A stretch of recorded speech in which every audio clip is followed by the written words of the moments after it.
د 2021 کال د اګست په 11 له افغانستانه د امریکایي ځواکونو ګډوډ وتل او په افغانستان کې د ټولو امریکایي پوځي تاسیساتو پاتې کېدل هغه مسلې دي چې د امریکا اوسنی ولسمشر یې نارامه کړی دی. د جمعې په ورځ په شمالي کارولینا په یوه وینا کې د امریکا ولسمشر ډونالډ ټرمپ یو ځل بیا له افغانستانه د امریکایي پوځي تجهیزاتو پر وتلو سختې نیوکې وکړې او د امریکایي ځواکونو وتل یې له تېښتې سره پرتله کړه.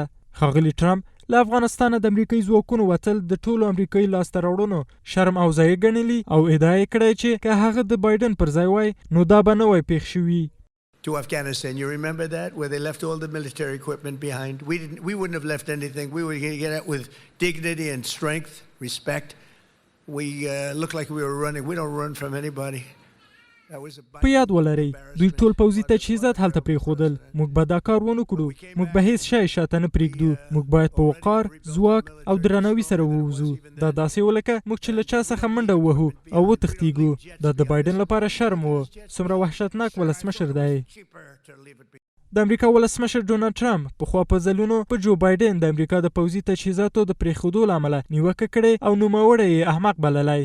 ټرمپ په خپله یوه وینا کې وویل چې د اسلامي امارت د پوځي ځواکونو پوځي پریډونه چې په امریکایي تجهیزاتو سمبال و هغه یې په غوسه کړ او دا تجهیزات باید بیرته ورکړل شي.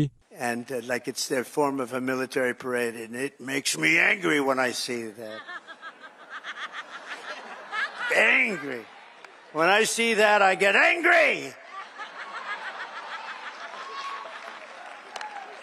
خو اسلامي امارت په افغانستان کې پاتې امریکایي تجهیزات د جګړې غنیمت او د افغانانو ملکیت ګڼلی. ذبیح الله مجید ویلي و چې امریکایي پوځي تجهیزات به په هیڅ حالت کې بیرته نه ورکول کیږي او د هیواد دفاع لپاره به وکارول شي.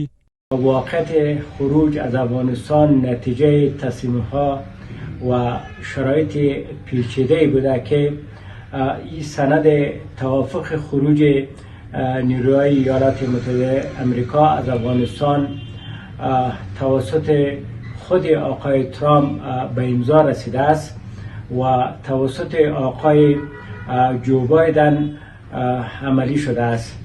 دا په داسې حال کې ده چې د امریکا ولسمشر په افغانستان کې د پاتې پوځي تجهیزاتو ارزښت له 7 میلیارډ ډالرو ډیر اټکل کړ او په خپله یوه وینا کې یې له افغانستان سره د امریکا مرستې د تجهیزاتو بیرته راستنېدو پورې مشروطې کړې.